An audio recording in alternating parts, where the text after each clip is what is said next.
সাথে বিবাহ করেছে আপনার যেহেতু আপনার নতুনই বলতে গেলে 2-2.5 বছর। তো বিয়ের পর থেকে মা ওর সাথে শহরে থাকে। তো এই ওয়াইফের যেহেতু জেনারেশন গ্যাপ আছে, ওয়াইফের ওই মা পলাশে খুব ভালোবাসে, পলাশ মারে খুব ভালোবাসে, আবার ওয়াইফকে খুব ভালোবাসে, মানে ওর দুজনকেই ভালোবাসে প্রচুর পরিমাণে।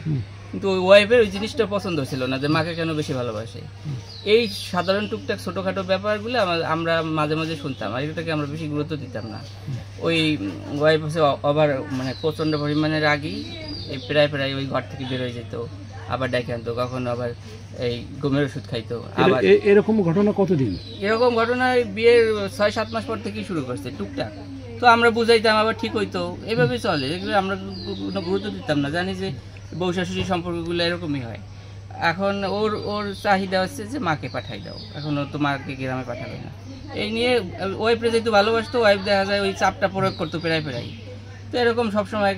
গতকালকে মার সাথে কথা হইলো, বলে যে ও তো ঘর থেকে বেরোয় গেছে, এরকম দৌড়দৌড়ি করতেছে, গাড়ির নিচে ঝাঁপ দেয়, পলাহানে, মানে এরকম আত্মহত্যার নাটক বিভিন্ন সময় বিভিন্নভাবে করে, যাতে একটু ভয় দেয়, আর বলে যে মাকে গ্রামে পাঠাই দাও। গতকালকে নাকি র্যাব অফিসে গিয়েও করছে, মানে সারাদিন অনেক সিন ক্রিয়েট করছে, গালাগালি চিল্লা করছে ওর বউ, যে মাকে পাঠাই দাও, মা থাকতে পারবে না। তো বলতেছে না, সেটা হয় না। এভাবে বুঝে শুনে অফিস থেকে নাকি অনেকেই বলছে যে এটা শ্বশুর শাশুড়ি নিয়ে একসাথে থাকতে হয়। তারপর বুঝে শুনে নিয়ে আসছে রাতে, আবার আজকে সকালবেলা আবার নাকি আবার সে অশান্তি শুরু করছে, ঘরের ভিতর ভাঙচুর এটা সেটা করে, কাপ পিস ছুঁড়ে ফেলাচ্ছে। এই পর্যায়ে পলাশ অফিসে চলে গেছে, অফিস টাইপে। ও হ্যাঁ, আজকে অফিসে তারপর মা আমাকে ফোন দিয়েছে যে পলাশে তো অফিসে গেলে সবসময় ফোন দেয়, আজকে তো ফোন ধরে না।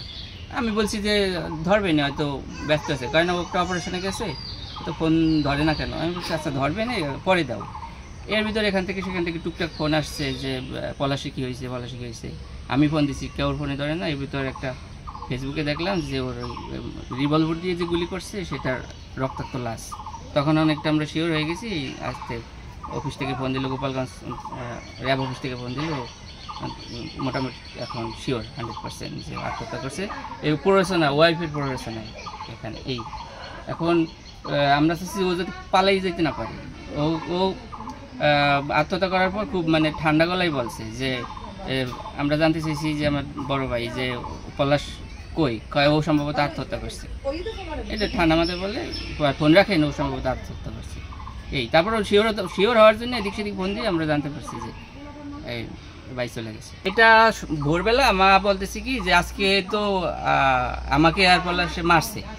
আমি তো অবাক যে এটা কি, হয়তো হাতাহাতি এটা সেটা করছে, তো মারছে। আমি ওইভাবে মন খারাপ হয়েছে, কিন্তু ভাবলাম যে ওরকম পাগলামি করতো। আমি আর আমার দাদা যাই একবার ঢাকা, ও বুঝাই আসছি, মানে খুব অশান্তি করে ওকে। মানসিক, আমি বলছি যে ওর মানসিক সমস্যা থাকতে পারে, মানসিক ডাক্তার দেখাও।